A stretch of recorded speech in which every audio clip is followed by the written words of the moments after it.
This is Be Thou My Vision. Public domain.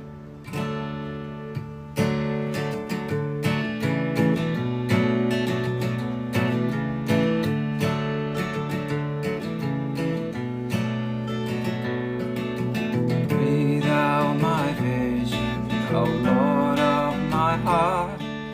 Naught be all else to me save that Thou art. Thou my best thought by day or by night, waking or sleeping, Thy presence my life.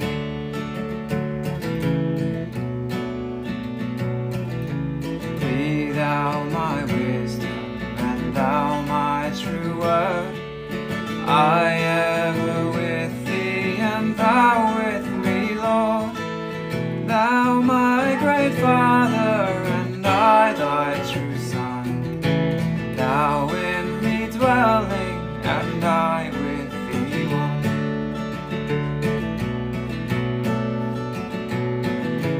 Be Thou my battle, shield, sword for the fight. Be Thou my dignity, Thou my delight. Thou my soul shelter, Thou my high tower. Raise Thou me heavenward, O power of my power.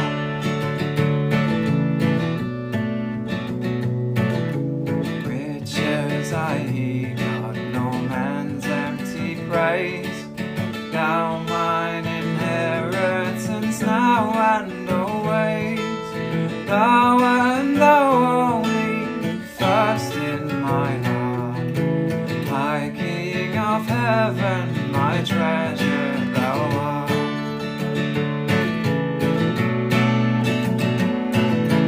My King of heaven, my victory won, may I reach heaven's joys, oh bright heaven's sun. Heart of my own heart, whatever befall, still be my vision, O ruler of all. Still be my vision, O ruler of all.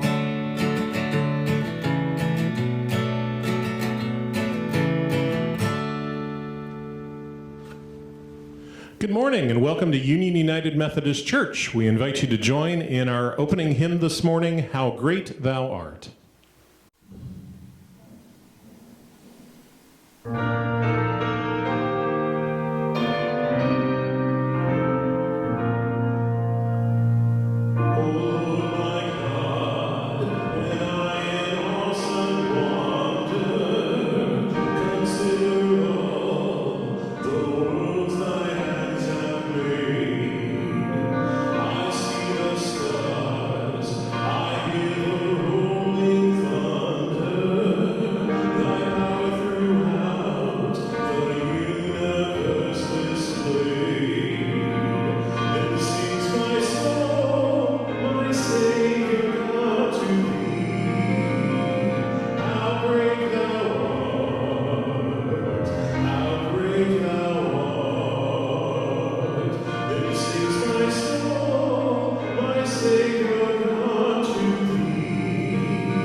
Won't you bow your heads with me for a moment of prayer this morning?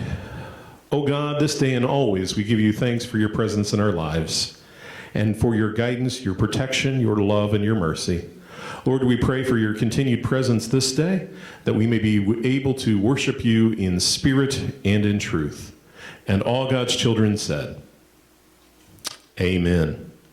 We invite you to take time to greet one another on the screen this morning. We'll take just a few moments as you do that.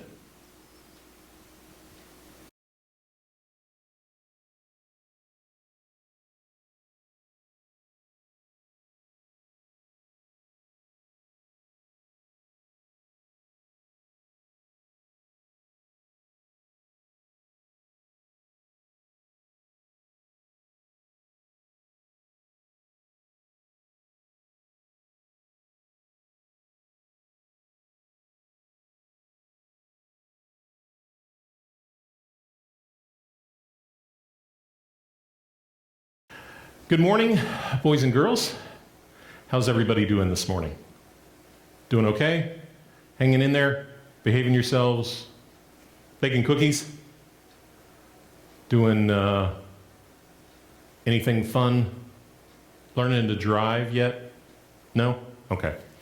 I have a question for you, and I have this balloon.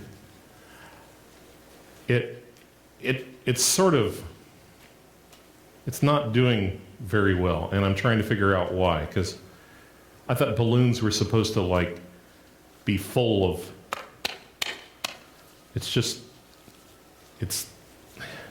Jackson, why isn't it's just not doing anything. Why is that? Yeah. Maybe, let's see, maybe if I put water in it, well, that wouldn't be a good idea. Air? Okay, I'll try that.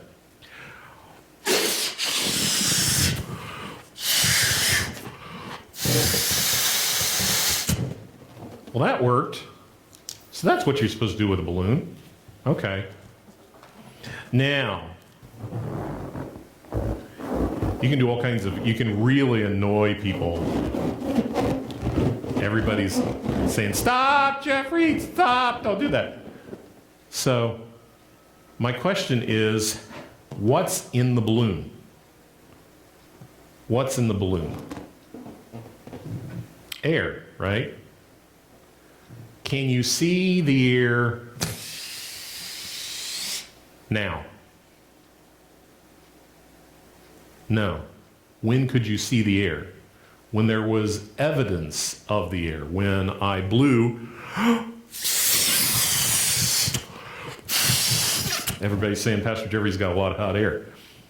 When I blew in the balloon, you could see the evidence of the air in the balloon. Now, if my lungs blew out helium, you could see the balloon would float, right? Okay, Jesus said in the Gospel of John, which we're going to hear just in a few minutes, talking about a comforter coming in breath. And it's sort of a strange concept because it says in a couple of weeks we're going to talk about Pentecost, but the coming of the Holy Spirit, Jesus breathes on his disciples and says, receive the Holy Spirit. So how do you know that there's air in the balloon?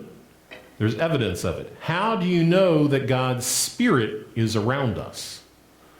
Now, this is a more tricky question. How do you know that God's Spirit is around us? By evidence.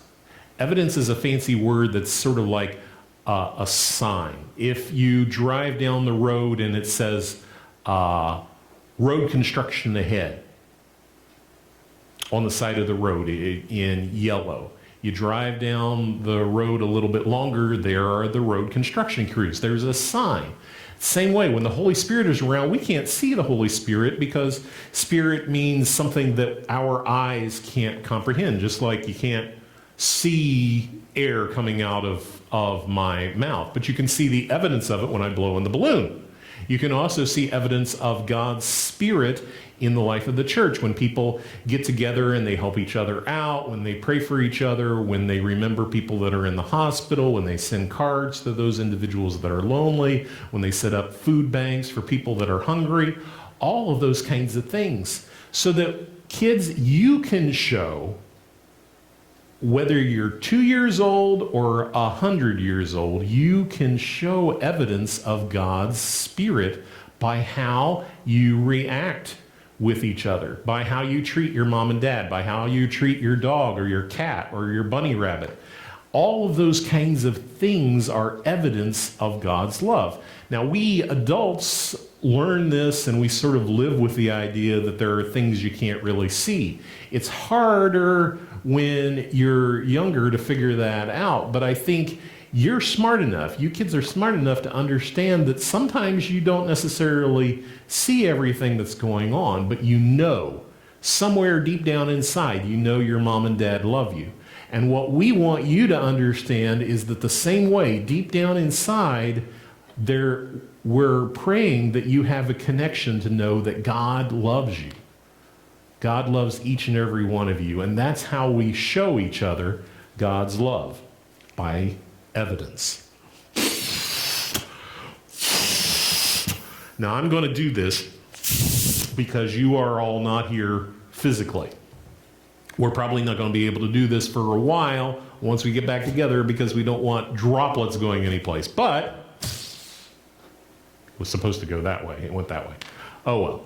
So you get to go get a balloon. Mom and Dad, they have my permission to have a balloon, blow it up, and in your own house to just see the evidence of the air in that balloon. If it's a problem, you can call me. My number is 222-2222. All right? Let's have a prayer together. Gracious God, thank you for your life in our lives, for your love for us, your guidance, your direction, and your mercy. Thank you for all you do for us, and thank you for each of these children. May they see the evidence of your love, and may they share it in their lives, in their families, and in their neighborhoods. In Jesus' name we pray. Amen. Won't you join me at this time in the recitation of the Apostles' Creed? I believe in God, the Father Almighty, the creator of heaven and earth. I believe in Jesus Christ, his only Son, our Lord, who was conceived by the Holy Spirit, born of the Virgin Mary, suffered under Pontius Pilate, was crucified, died, and was buried. He descended to the dead. On the third day he rose again. He ascended into heaven, is seated at the right hand of the Father, and will come again to judge the living and the dead. I believe in the Holy Spirit, the Holy Catholic Church, the communion of saints, the forgiveness of sins, the resurrection of the body, and the life everlasting. Amen. Won't you join me in our call to prayer, Sovereign?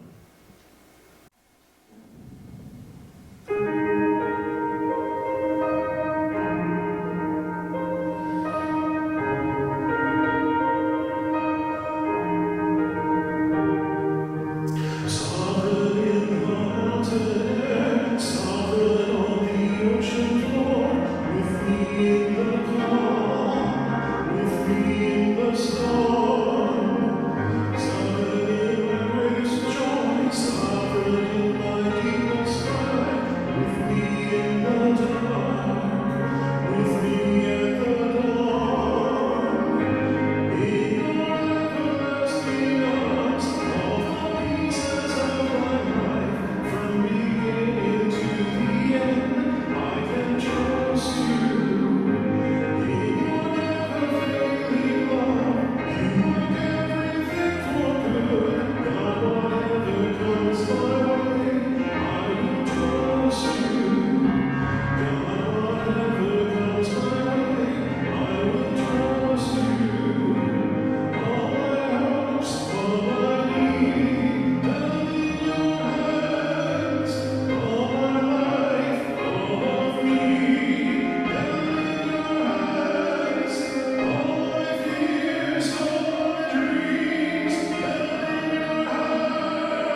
Amen.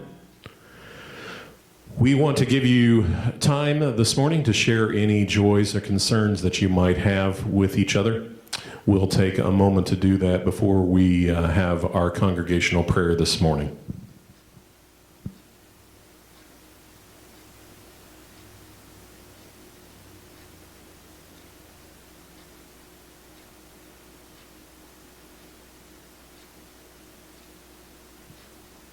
Won't you join me in a time of prayer? Holy and loving God, this day we give you thanks for your presence in our lives, this day and always. We thank you that in the midst of all things we can seek your face. We can come into your presence with thanksgiving in our hearts. We can remember the great joys that we experience because we are your children. We are your sons and your daughters. We are your creation that you came into this world to redeem and to make whole. Lord, you love this world. You created it, and you are the author and the finisher of our faith. You are the hope of all things, eternal and steadfast. You are the source of our strength, and as we face the upcoming days and weeks ahead, may we remember that we can lean on you. May we remember that we can lean on each other, that you give us, our brothers and sisters in Christ, as an opportunity and a privilege to bear one another's burdens. For the concerns that were shared this morning electronically, for the concerns that have been shared in our community, in our neighborhoods, around our dinner tables, and in our hearts that we so often become overwhelmed with, we lay each need before your throne, knowing that you hear our prayers. You work in your will and your way, and you bring good things to all people, even in the midst of the struggles in which we face each day. So this day we lay all of these needs before your throne, lifting up the joys that come our way. As we pray these things in the name of Jesus Christ, our Lord and our Savior, who taught his disciples to pray, saying, Our Father, who art in heaven, hallowed be thy name. Thy kingdom come, thy will be done, on earth as it is in heaven. Give us this day our daily bread, and forgive us our trespasses, as we forgive those who trespass against us. And lead us not into temptation, but deliver us from evil. For thine is the kingdom, and the power, and the glory forever and ever and ever. Amen.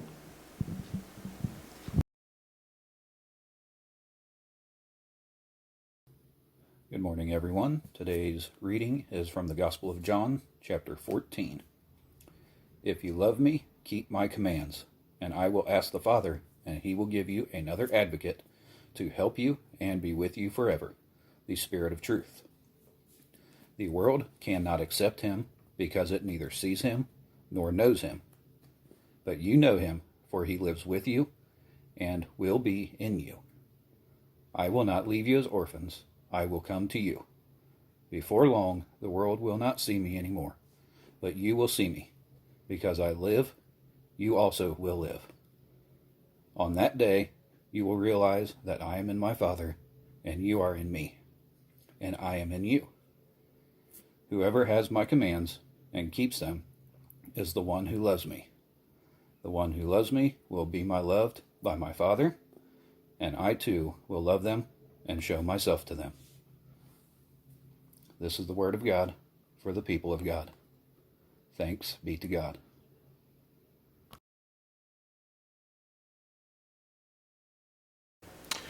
You know, I have mentioned several times that my grandfather was a hoarder. He never got rid of anything, and in all of the rooms of their house, there was always stuff. In his garage, he had an old garage and a new garage, and there was always stuff in there. And in the back of the living area was a supply of 45s that had been collected through the years. He would either pick them up, or they would be my aunts and uncles or my mom's or whoever they might be. But there was always something in there, whether it was Elvis gospel recordings and blues, some R&B, some 50s rock and roll, those kinds of things. Some of you may be familiar with like Hound Dog, Maybelline, all of those kinds of things, Little Anthony and the Imperials, some of those songs through the ages. But there was a guy by the name of Jimmy Reed, and I don't know if anybody remembers the name, and I wasn't familiar, but I remember this particular record, pulling it out and listening to it. And what was interesting was that the song would go through, and there's something that you may or may not have ever noticed if you've ever listened to anything by Jimmy Reed. And one of the things that's interesting is that in the background you will hear someone whispering. And what's interesting is that according to legend, Jimmy Reed was so focused on tempo and mood that he forgot the lyrics. He forgot the lyrics to his own song. So the woman's voice in the background, if you listen to any of those 45s, it's not backward masking, it's not anything like that. The rumor is that that's his wife whispering the lyrics in the background. Now, whether or not the story is accurate, Christians today have a parallel experience, and that is the voice of the Holy Spirit whispering to us, to whisper the lyrics of the gospel in our ears. And it's not really flashy, it's subtle. It's so subtle that at times it can be ignored. It's called that still small voice, and it's a challenge. It's a challenge to deal with. In the 1970s, Jimmy Carter's running for president. And Jimmy Carter is a good Southern Baptist Georgian growing up and running for president. And one of the things that continued that he struggled in his presidency with was the balance of honesty versus being a politician. And the real question today is, can you be an honest politician? It seems to be a real challenge. Jimmy Carter, for all intents and purposes, tried and was viewed in many ways as an abject failure in the presidency. But his post-presidency has been something that has been truly profound, whether it's still teaching Sunday school or through Habitat for Humanity or any of those kinds of things. But one of the questions was that he was approached with is, how do you balance that still small voice in the back of your head against what you think or expect that you are supposed to do? You see, the reason that we need the Holy Spirit in our lives is to be that still small voice. We all need that conscience that lifts us up to something better than we would be if we relied on our own human instincts. Now, why do I say that? Because our human instinct is to do what we want. What we want. Is what I want always in my best interest? Does me going out and buying a Ford Mustang today benefit me in any way, shape, or form? It might benefit me for a moment. It might make me happy. Would it make Michelle happy? Would it make the girls happy? Probably not. They'd rather have another dog or a vacation someplace other than Clearstream Way. The idea that God speaks to us in that still small voice is sort of like what we define as amnesia. Amnesia is forgetting, right? Not remembering. Well, we tend not to remember that we are sons and daughters of God. We tend not to remember how we're supposed to act under most circumstances. Again, I've shared with you time and time again, growing up in Washington Courthouse, I was always referred to as Bobby Blair's boy for the vast majority of my life. I don't know whether my father ever got to the point where he was Jeffrey Blair's dad, but for me growing up in Washington Courthouse, and he said time and time again that it was the same thing. Oh, you're Kenny Blair's son. But our identity as sons and daughters of God sometimes gets supplanted by our human desires and our frailties not to do what God expects us to do. Now, God's mercy in reality is the grace of memory. God's Spirit whispers in our ear and says, hey, you know what? You're royalty. Hey, you know what? You're somebody. You are my ambassador in the world. You are the person that represents Christ to the world, lost and desperate and in need. You see, God's Spirit whispers in our ear and tells us what we will not or what we should not or what we could not do, rather what we should or we could do if we were sons and daughters of God.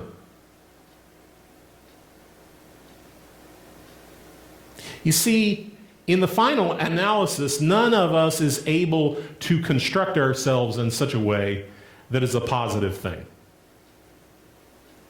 We sort of, if you see the image of some of those dogs on Facebook, the world's ugliest dogs, and you look at them and you say, well, if there ever was a missing link, if you believed in evolution, if there was a missing link, that dog would be it. You know, it's got the tail of one dog and the head of another, and it sort of looks like a 6-year-old carved it out.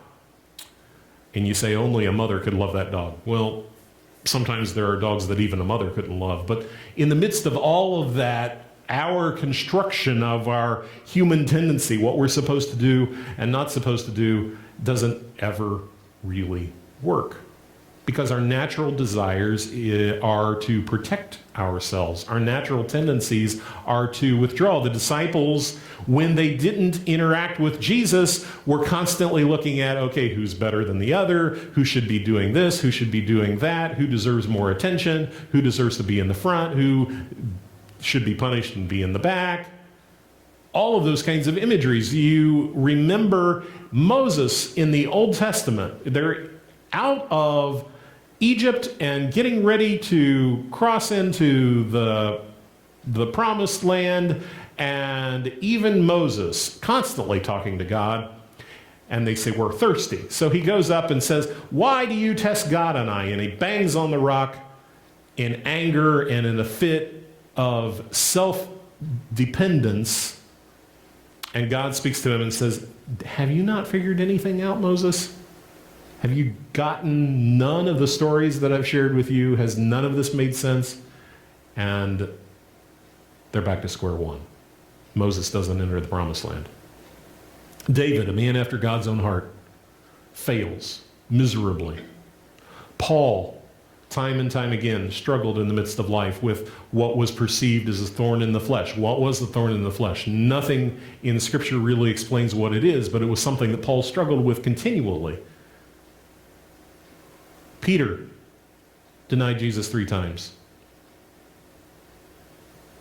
In the midst of all of the challenges, and they interact with Jesus on a human level. Here we are 2,000 years later looking at the Gospels and saying, this is tough, doesn't make any sense. I don't know how to interact with each other. It's that still small voice, whether it's on the back of a 45 or whether it's in the midst of our interactions with each other in life. Today, that Spirit speaking to us is evidence of the church. The Comforter has come to remind us that we are royalty and the expectations are high. It's a challenge whenever I go back to Washington Courthouse to be Bobby Blair's son because of the example that he lived in his life. When we label ourselves as sons and daughters of God, the world is looking continually and around us, and the expectation is not matching how many of us are perceived in the world. May we take that to heart. May we remember that our example in the community, how we treat ourselves, our friends, our neighbors, our relatives, is equally as important as anything we could possibly imagine. This is the message for this day. Amen and amen. Won't you bow your heads with me? Holy God, thank you for the power of that still small voice in our heads. May we listen. May we remember. May we be guided, and may we entrust ourselves and those who we love into your care this day and always. In the name of Jesus Christ, our Lord and our Savior, we pray. Amen and amen.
Won't you stand at this time for our doxology?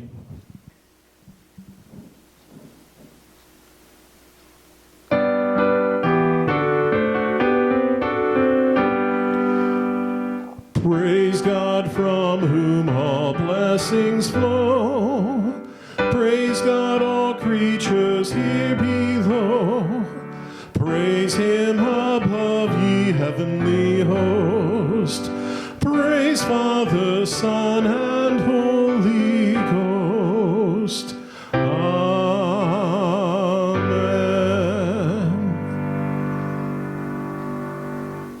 Let us pray. Holy God, thank you for the blessings that you provide each and every one of us. Thank you for the gift of shelter and food. Thank you for the opportunity that we have to return a portion of that which you grace our lives with back to you. We pray that you would bless both the gift and the giver. May the furtherance of your kingdom be spread to the four corners of the earth this day and always. In Jesus' name we pray. Amen and amen. It has been a joy to worship with you again this morning. We hope to make an announcement very soon about next steps. Our plan will be to continue to worship virtually, even if we do gather physically. But we hope to make an announcement very soon on next steps, either in the remainder of May or in June. And we certainly understand that worship physically is going to look different for some period of time. We also hope to make an announcement very soon about the planting of the garden. Rich has tilled the garden and we're ready to plant that, so it will probably be on short notice, either Monday or Tuesday if we can get a window without rain, but we'll get that on the one call. If you want to be added to our remote prayer chain, the call system that goes out, call 24, all you need to do is either send us an email at union.umc.office@gmail.com. and we'll get you added to that. You can add your phone number, or if you would like to join the Union UMC Members and Friends Facebook group page, you can send a request to that page as well.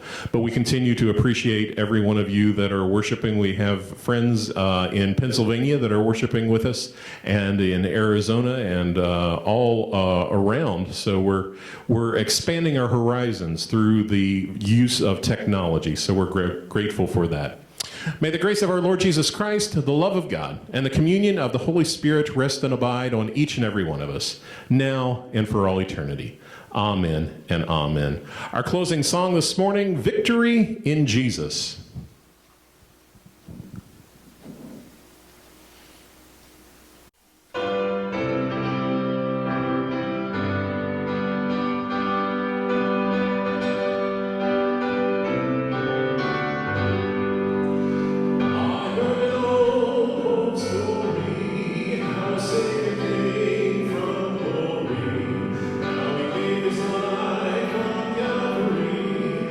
Cigarette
Amen. Go with God. Have a great day.